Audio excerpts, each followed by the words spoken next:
Welcome to life horoscope.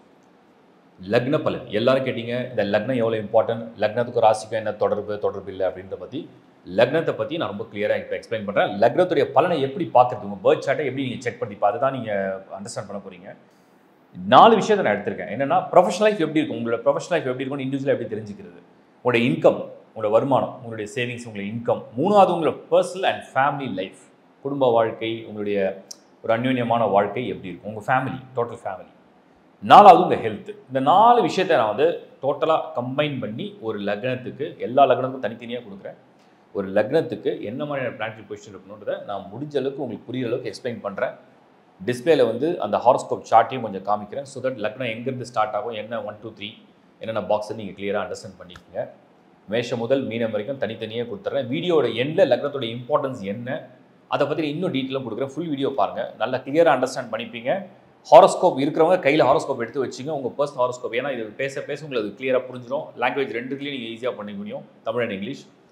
Horoscope இல்லாதவங்க www.lifehoroscope.in horoscope apply பண்ணி எடுத்துங்க. அதர் சர்வீஸும் ஃபுல்லாக ஆட் ஆகிருக்கு. வாஸ்து, நியூமராலஜி, ஜெமாலஜி, எனிதிங் அதில் வந்து கம்ப்ளீட்டாக கொடுத்துருக்கோம். ஸோ இப்போ நம்ம லக்ன பலனை டீட்டெயிலாக பார்க்கலாம். தனுசு லக்னம். லக்னங்களே வந்து ஒரு கால சக்கரத்துக்கே பாக்கியம் அப்படின்னு சொன்னால் அது தனுசு. தனுசுனா குரு.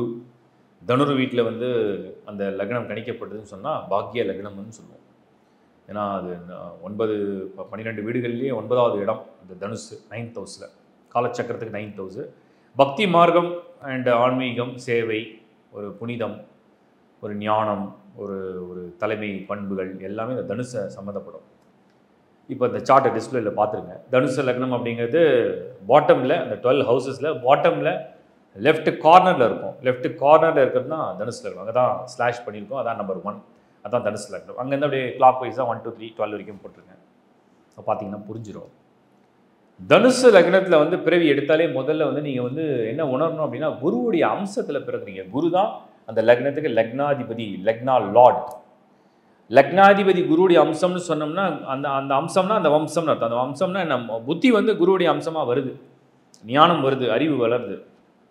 பிறருக்கு போதிக்கக்கூடிய, பிறருக்கு எடுத்து சொல்லக்கூடிய ஒரு ஞானம், ஒரு அறிவு, ஒரு தெளிவு, ஒரு புரிதல், உலகத்தை பற்றின ஒரு புரிதல், வாழ்வியலை பற்றி ஒரு புரிதல், தெய்வீக ரகசியங்களை பற்றி சில புரிதல், தெய்வ உணர்வு, மத நம்பிக்கை, மத வழிபாடு, ஈடுபாடு, மக்கள் மேலே ஆர்வம், எல்லாருக்கும் சமமாக தன்னுடைய அறிவை வந்து ஷேர் பண்ணுறது, தான் கொடுக்கறது.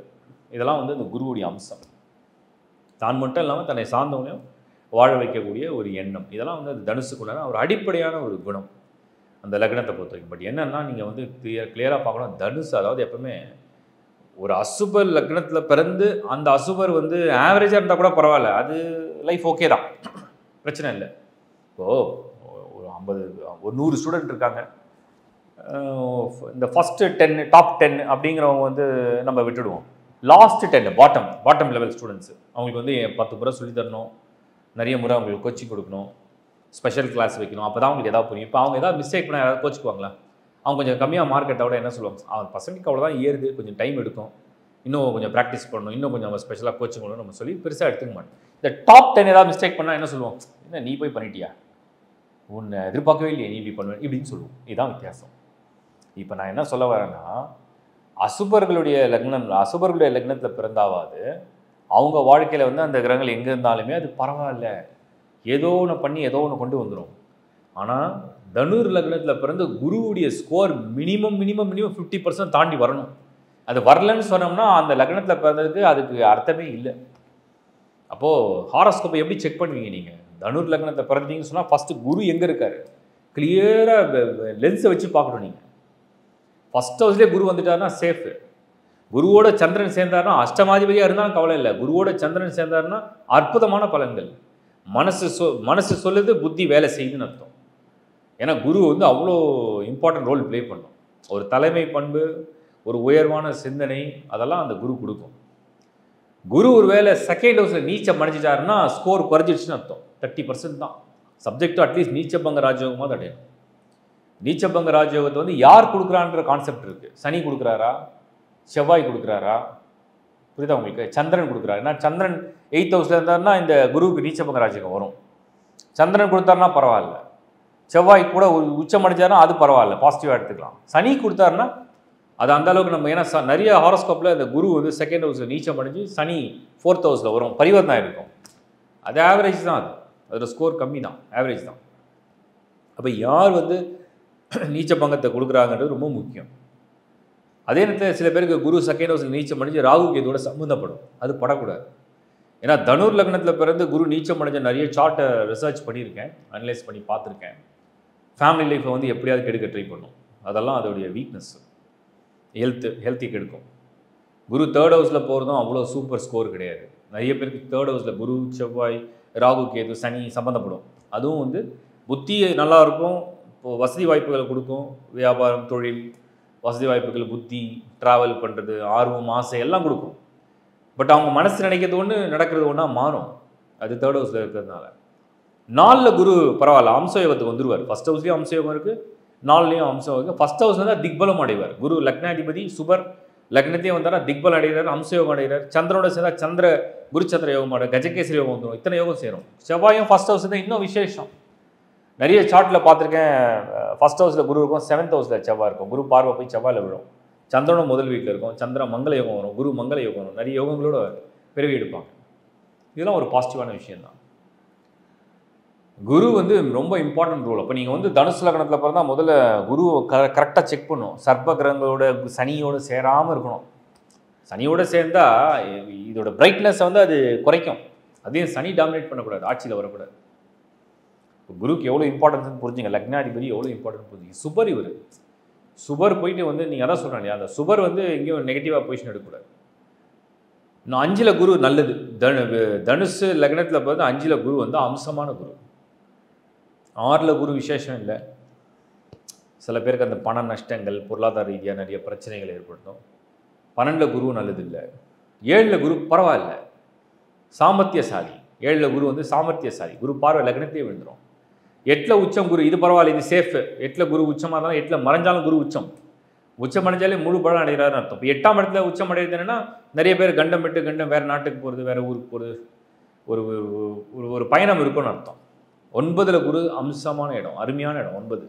10ல் குரு பரவாயில்ல.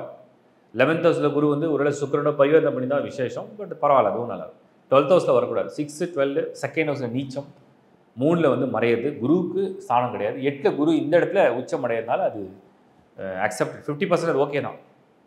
இதுதான் குருவுடைய ஸ்டேட்டஸ். ராகு கேதோட குரு சேரவே கூடாது. ராகுவோட குரு சேர்ந்தால் குரு சண்டால யோகம். அப்படின்னா நிறைய நம்பிக்கைகள் வந்து குறையும். பெரியவங்க சொல்கிறது, வீட்டில் சொல்கிறவங்க மத நம்பிக்கை, மனிதர்கள் மேலே உள்ள நம்பிக்கை, ஆர்வம், எல்லாரையும் முழுமையாக ஒரு பற்றோடு ஈடுபடுறது, இதெல்லாம் வந்து நிறைய குறையும் ராகுவோட சம்மந்தப்பட்டால். குரு ராகுவோட சம்மந்தப்பட்ட ராகு குருவுடைய எனர்ஜியை ஃபுல்லாக எடுத்துக்கும். அது பாசிட்டிவ் பிளானட். அது அதோட எனர்ஜியை ராகு எடுத்து செயல்படுத்தும். அதுலேயும் எங்கேயாவது மறைவு ஸ்தானத்தை போய் சேர்ந்துருச்சுன்னா அங்கே ராகு தான் டாமினேட் பண்ணும், குரு டாமினேட் பண்ண முடியாது. ஸோ ராகுக்கு இதோட சம்மந்தப்படாமல் இருக்கிறது நல்லது. அட்லீஸ்ட் குறைஞ்சபட்சம் ஒரே ஹவுஸ் தான், டிகிரி வைஸ் எங்கேயாவது கார்னர் இருந்தாங்கன்னா சேஃப். அதெல்லாம் பார்க்கணும் நம்ம. குரு வந்து தனுஷை பொறுத்த வரைக்கும் தொடர்படைய வேண்டிய கோள்கள் அப்படின்னா, ஃபஸ்ட்டு செவ்வாய் சூரியனோட தொடர்படைஞ்சால் ரொம்ப பெரிய ஆளுங்கன்னு அர்த்தம். சூரியனோட குரு தொடர்படைஞ்சார்னா ராஜயோகம், 9th house Lord and 1st house Lord, 5th house Lord இங்கே செவ்வாயும் சம்மந்தப்பட்டார்னா திரிகோணாதிபதி யோகம் ஆக்டிவேஷன் சூப்பராக வந்துடும். அப்போது எக்ஸ்ட்ராடினரியான லைஃப்பை கொடுக்கும். புதன் எங்கேயாவது மறைமுகமாக தொடர்படைஞ்சால் கூட போதும், சூப்பர் சார்ட். அதான் விஷயம். ஸோ லக்னாதிபதி சூரியனோட சம்மந்தப்பட்டால் நேரடியாக ஒருவேளை தனுசுலேயே சூரியன் இருக்குது அப்படின்னா பிரமாதமான ஒரு ஹாரோஸ்கோப். ஏன்னா அது வந்து அவ்வளோ விசேஷம். 9ல் சூரியன் நிறைய பேருக்கும் அப்பா வந்து பெரியாளாக இருப்பார், ஆட்சியில் சூரியன் வரதுனால. 10ல் சூரியன் வந்து நல்ல தொழில், நல்ல அதிகாரம் இதெல்லாம் கிடைக்கும். ஸோ தனுசு லக்னத்தை பொறுத்த வரைக்கும் நீங்கள் வந்து இந்த செவ்வாய், சூரியன், சந்திரன் இந்த 4 கிரகத்துடைய தொடர்புகள் எப்படி இருக்குன்னு பார்த்தீங்கன்னா, நீங்கள் யார், உங்கள் எண்ணம் என்ன, உங்கள் ஆசை என்ன, உங்கள் ஆர்வம் என்ன, உங்கள் பொருளாதாரம் என்ன, உங்களோட பதவி என்ன, உங்கள் அதிகாரம் என்ன, உங்கள் வேலை வாய்ப்பு என்ன, உங்கள் முன்னேற்றம் என்ன, எல்லாம் இதிலே வந்துடும், கம்ப்ளீட்டாக வந்துடும். இந்த 1st ஹவுஸில் சனியோ ராகுவுக்கு ஏதோ தொடர்பு இல்லை, குருவோட சனியோ ராகுவுக்கு ஏதோ தொடர்பு இல்லை அப்படின்னா போதும், அதுவே உங்களுக்கு நிறைய வகையில் ஒரு ஆக்டிவேஷன் நல்லா இருக்கும். அடுத்து நீங்கள் செக் பண்ண வேண்டியது என்னென்னா, சாட்டர்ன் தான் மெயின். சனியை செக் பண்ணிக்கணும். சார்ட்டை எங்கேயாவது கெடுப்பார், கெடுக்காத அளவுக்கு பார்த்துக்கணும். ஏன்னா தனுசு லக்னத்தில் பிறந்து சனி கரெக்டாக 8லேயோ 12லேயோ வரக்கூடாது. சனி இருக்கக்கூடாத இடங்கள் கரெக்டாக 8th ஹவுஸ்லேயும் 12th ஹவுஸ்லேயும் சனி வரக்கூடாது. ரெண்டுமே நீர் ஜல வீடு. அதுலேயும் குறிப்பாக கடகம் வந்து வாட்டர் சைன், அந்த இடத்துல சனி வரக்கூடாது, மந்தப்படுத்திடுவார். இந்த பக்கம் 12ல் சனி வந்தார்னா எல்லாத்தையும் காலை பிடிச்சி வாடுற மாதிரி எங்கேயாவது டிலே பண்ணி விட்டுருவார். மேரேஜ் லைஃப்லையும் அது தடங்கள் ஏற்படுத்தும். இந்த 2 இடத்துல வரக்கூடாது. 7th ஹவுஸ்லையும் வரக்கூடாது. பட் 8 and 12 ரொம்ப மோசம். மீதி இடங்கள்லாம் பரவாயில்ல, சனிக்கு ஓரளவுக்கு இது காம்ப்ரமைஸ் உண்டு. 2nd ஹவுஸில், 3rd ஹவுஸில், 4th, 5th, ஈவன் 6th, 7ல் கூட பரவாயில்ல, கொஞ்சம் காம்ப்ரமைஸ் உண்டு. 7ல் சனி இருந்தால் குரு பார்வை இருந்தால் போதும், வேறு ஒன்றும் அது நிவர்த்தி ஆகிடும். 9, 10, 11 பரவாயில்ல. சனி உச்சமடையாமல் இருக்கலாம், பட் அடைஞ்சாலும் பரவாயில்ல, அது அக்செப்டட், நல்லா தான் இருக்கும். ஸோ சனியோட ஸ்கோரை செக் பண்ணும். சனி ராகுக்கு எதுவோட செவ்வாயோட சேராமல் எங்கேயாவது மறையாமல், குறிப்பாக 12ஆம் இடமோ 8ஆம் இடத்துலையும் சனி இல்லாமல் இருந்தால் அந்த சார்ட்டு க்ளீன், நல்ல க்ரோத் இருக்குன்னு அர்த்தம். அதுக்கு அடுத்தது நீங்கள் வந்து வெரிஃபை பண்ண வேண்டியது புதன் தான் வந்து உங்களுக்கு தனுசு லக்னத்தில் பிறந்து லைஃப் பார்ட்னர் மூலயமா கிடைக்கிற ஒரு சந்தோஷம், சுகம், முன்னேற்றம், இன்னொன்று உங்களுக்கு உள்ள அறிவாற்றல், உங்களுக்கு உள்ள திறமை. ஏன்னா குரு வந்து எப்பவுமே என்ன சொல்லுவாங்கன்னா, அது வந்து ரிசீவிங் சைடு. குரு வந்து எப்பவுமே ரிசீவிங் சைடு. எல்லா விஷயத்தையும் கிரகிச்சிக்க ஆரம்பிக்கும், உள்வாங்கும். பட் அவுட்புட் வந்து நீங்கள் கொடுக்கணும் அப்படின்னு சொன்னால் புதனோட சப்போர்ட் வேணும். ஏன்னா அதுதான் அந்த கம்யூனிகேட்டிங் பிளானெட்டு. புதன் வந்து குருவோட சம்மந்தப்பட்டாலோ இல்லை ஸ்கொயரில் எங்கேயாவது இல்லை பரிவர்த்தனை பண்ணியிருந்தாலோ சூப்பராக டெலிவரி பண்ணுவாங்க. என்ன உள் வாங்கினாங்களோ அதை டெலிவரி பண்ணுறது அது புதன் செய்யும். நிறைய குருவோடைய அம்சத்தில் பார்த்தோம்னா பேங்கர்ஸ் தான் அதிகம். Bankers, teachers, auditors, accounts, management, HR, இதெல்லாம் குருவோடைய அம்சம். குருனாலே மேக்ஸிமம் பேங்கர்ஸ் தான். பொருளாதார சம்மந்தப்பட்ட இடத்துல தான் அவங்க அதிகமாக இருக்கிறாங்க. அதே மாதிரி நல்ல அட்வைசரி ரோல்லாம் ப்ளே பண்ணுவாங்க. சர்வீஸ் ஃபீல்ட்லையும் பெரிய லெவலில் எக்ஸ்பர்ட்டாக இருப்பாங்க. அட்வைசரி ரோல் இதெல்லாம் ரொம்ப பிடிக்கும். அடிப்படையில் மனிதனுடைய ஆதி முதல் அவனுடைய வாழ்வியல் சம்மந்தப்பட்ட கலாச்சாரத்தை பின்பற்றக்கூடிய அந்த அடிப்படையான கல்ச்சரை வந்து ஃபாலோ பண்ணக்கூடியது குருவுடைய அம்சம் கொண்டவர்கள். இதெல்லாம் உண்டு. பெரியவங்களை ஒரு மதிக்கிறது, கீழ்ப்படுகிறது, இதெல்லாம் குருவுக்கு உண்டு. ஸோ அடுத்தது நீங்கள் செக் பண்ண வேண்டியது என்னென்னா, அந்த தனுசு லக்னத்தில் வந்து நீங்கள் பிறந்தால் அந்த 12th ஹவுஸை தான் நல்லா கூர்ந்து கவனிக்கணும். மற்ற எல்லா இடத்த விட உங்களுக்கு அந்த 12ஆம் இடம் தான் உங்களுக்கு எங்கேயாவது செக் வைக்கும். அங்கே செவ்வாய் இருக்குது, அங்கே வந்து ராகு இருக்குது, ராகு செவ்வாய் சம்மந்தப்பட்டிருக்கு, சனி செவ்வாய் சம்மந்தப்பட்டிருக்கு, கேது சம்மந்தப்பட்டிருக்கு. அந்த மாதிரி இந்த 12th ஹவுஸை வந்து கூர்ந்து கவனிக்கணும். அங்கே தான் உங்களை சறுக்கி விடும். அது இல்லாமல் இருந்தாலே அந்த ஹாரோஸ்கோப் 50% சேஃப் தான், அது நல்லபடியாக காப்பாற்றப்படும். அது ரொம்ப முக்கியமாக நீங்கள் வந்து பார்க்கணும். அடுத்து நான் சொன்ன மாதிரி சுக்கிரன் வந்து குருவை விட வலுவடைஞ்சு சார்ட்டில் வரக்கூடாது. இப்போ வந்து உதாரணத்துக்கு வந்து தனுசு லக்னத்தில் பிறக்கிறீங்க, சுக்கிரன் போய் 4ல் உச்சம் அடைஞ்சு குரு ஒரு வேளை நீச்சம் அடைஞ்சானா குரு வீக் ஆகிடுவார். அப்போ உங்களுக்கு வந்து ரோகாதிபதியும் பாதகாதிபதியும் போய் உச்சம் அடையும். லைஃப்பில் நிறைய பணம் இருக்கும் சுக்கிரன் உச்சமாக இருந்தால், ஆனால் நோய் வரும், கசப்பான அனுபவங்கள் கொடுக்கும், எதிர்ப்புகளை கொடுக்கும். எப்பவுமே வந்து நீங்கள் தனுசு லக்னத்தில் பிறந்தால் சுக்கிரனோட குரு தான் வலுவாக இருக்கும். அப்படி வலுவாக இருந்துச்சுன்னா அது ரொம்ப சேஃப். ஸோ அதை நீங்கள் வெரிஃபை பண்ணி பார்த்துக்கணும். பட் தனுர் லக்னத்தில் பிறக்கவங்களுடைய ப்ளஸ் அப்படின்னு பார்த்தா பாசிட்டிவ். தனுஷே வந்து ஒரு பாசிட்டிவான விஷயம்தான். ஒரு கூட்டத்தில் தனுர் லக்னத்தை சேர்ந்தவங்க இருக்காங்க, குரு நல்லா இருக்கார் ஜாதகம்னா சுபங்கள் நடக்கும், அவங்களோட ஐடியா பிறகு பயன்படும். ஏன்னா உபய லக்னம், அந்த உபய லக்னம் பிறகு உதவியாக தான் வாழ்வாங்க. அதனால தான் நான் சொன்ன அட்வைசரி ரோல் ப்ளே பண்ணுறது, ஒரு பேங்கராக இருக்கிறது, பொருளாதார முன்னேற்றம், எல்லாத்துக்குமே இந்த குரு வந்து ஒரு அம்சமான ஒரு கிரகம். நல்ல வழிகளையும் கொடுக்கும், நல்ல வழி காட்டும். குடும்ப வாழ்க்கையை வந்து நீங்கள் செக் பண்ணணும்னு சொன்னோம்னா சனி வந்து ஓரளவுக்கு எங்கேயாவது இந்த என்ன சொல்லுவாங்க ஒதுக்குப்புறமாக இருக்கணும். அப்படின்னா அது வந்து நேரடியாக அந்த 2nd ஹவுஸில், 3rd ஹவுஸில், 4th ஹவுஸ்லாம் சனி இன்ஃப்ளூயன்ஸ் ஆகக்கூடாது. 9, 10, 11 சனி வந்தால் சேஃபாக இருக்கும். சனி வந்து குடும்ப வாழ்க்கையை வந்து நிர்ணயிக்கூடிய இடத்துக்கு வருவார். அதே மாதிரி அந்த கலஸ்திர ஸ்தானத்தை நான் தனுசு லக்னத்தை நிறைய ஹாரோஸ்கோப் பார்த்துருக்கேன். கரெக்டாக 7ல் தான் சூரியன் வரும், 7ல் தான் ராகு இருக்கும், 7ல் தான் செவ்வாய் இருக்கும், 7ல் தான் செவ்வாய் வரும். இப்போ இந்த 7ஆம் இடத்தை எப்படியாவது இந்த மிதுன வீட்டில் போய் எங்கேயாவது ஏதாவது ஒரு பொசிஷன் பண்ணிடும். அது ஏகப்பட்ட தடங்களை ஏற்படுத்தும். அது வந்து ரொம்ப முக்கியமாக தரவாக செக் பண்ணி பார்க்கணும். இதெல்லாம் இல்லாமல் இருந்தால் அந்த ஹாரோஸ்கோப் சூப்பர் ஹாரோஸ்கோப். தனுசுக்கு நம்ம வந்து மெயின் குரு, செவ்வாய், சூரியன், சந்திரன் 4 வந்து பாசிட்டிவான இடத்துல அப்படியே வந்தாலே போதும். சனி வந்து ஒரு ஆவரேஜாக இருந்தால் சூப்பர். புதன் சுக்கிரனில் புதன் வந்து குருவோட மறைமுகமாக எங்கேயாவது ஒரு தொடர்பில் இருந்தார்னா, ஸ்கொயராக ட்ரியாங்கிளாக வந்தார்னா ஆடட் அட்வான்டேஜாக இருக்குது. இல்லைனாலும் புதன் வேலை செய்யும். சுக்கிரன் வந்து குருவை விட வலுவடையக்கூடாது. ராகுக்கு இது சம்மந்தப்படாமல் கோள்கள் இருந்துச்சுன்னா அந்த சார்ட்டை கிளியர் சார்ட்டாக எடுத்துக்கலாம். அப்படின்னா அது ஜெயிக்கிற ஜாதகம்.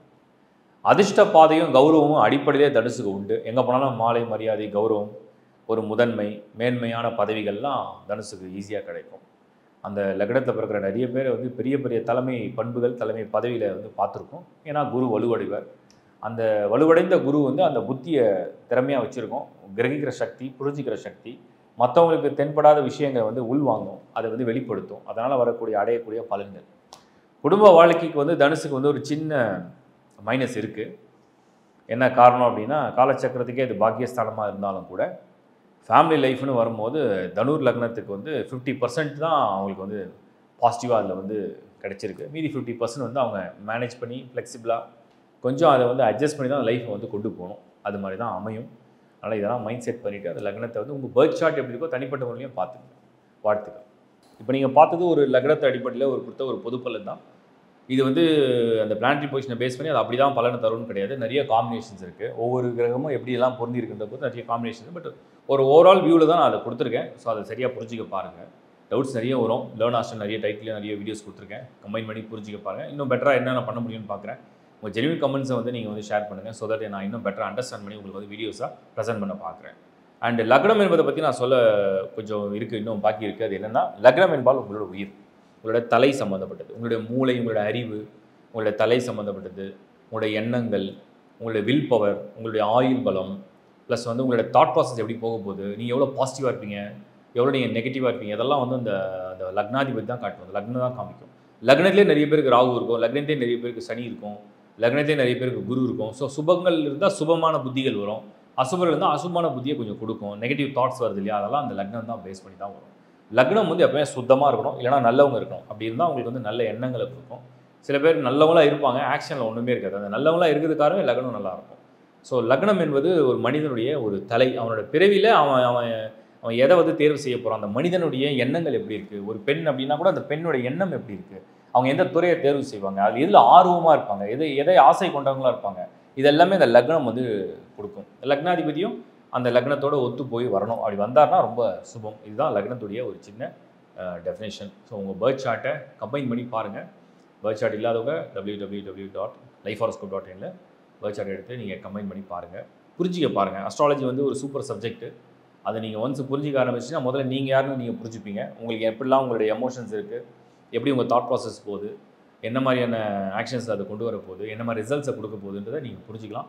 சில பேர் நினைப்பாங்க இந்த மாதிரி நீங்கள் சொன்ன மாதிரி நெகட்டிவாக நிறைய இருக்குன்னா அதை பற்றி கவலைப்பட தேவையில்லை. எல்லா துர்பலன்களுக்குமே அதுக்கு ஒரு ரெமெடி இருக்குது. ரெமெடி இன் சென்ஸ் அது ஒரு பர்சனாக தான் அது சொல்ல முடியாது. வந்து 1-to-1 ஒரு ஓப்பன் வீடியோவில் அது பேச முடியும். ஏன்னா அது அந்த காம்பினேஷன் அண்டர்ஸ்டாண்ட் பண்ணிக்கணும். ஏன்னா கிரகங்கள் வந்து ஒரு லாஜிக்காக தான் வேலை செய்யுமே தவிர அது வந்து ஒரு கால்குலேஷன் படி வேலை செய்கிறது கிடையாது. எல்லாமே அதுக்கு முன்னாடி ஒரு லாஜிக் இருக்கும். அந்த லாஜிக்கோட தான் அந்த பிளானட் வந்து இன்ஃப்ளூயன்ஸ் பண்ணோம். நம்ம தாட் ப்ராசஸே தான் அதை பண்ணோம். நம்ம எண்ணங்கள் நம்ம விதியை அப்படியே கொண்டு வரும். ஸோ அதை நம்ம அண்டர்ஸ்டாண்ட் பண்ணிக்கிறதுக்கு நிறைய புரிதல் வேணும். தொடர்ந்து பாருங்கள். லைஃப் ஹாரோஸ்கோப் சப்போர்ட் பண்ணுங்கள், சப்ஸ்கிரைப் பண்ணுங்கள், உங்கள் நண்பர்களோட உறவுகளோட ஷேர் பண்ணுங்கள். மீண்டும் ஒரு முறை நல்ல வீடியோவில் உங்களை சந்திக்கிறேன். Bye from Shankar Narayan. வணக்கம்.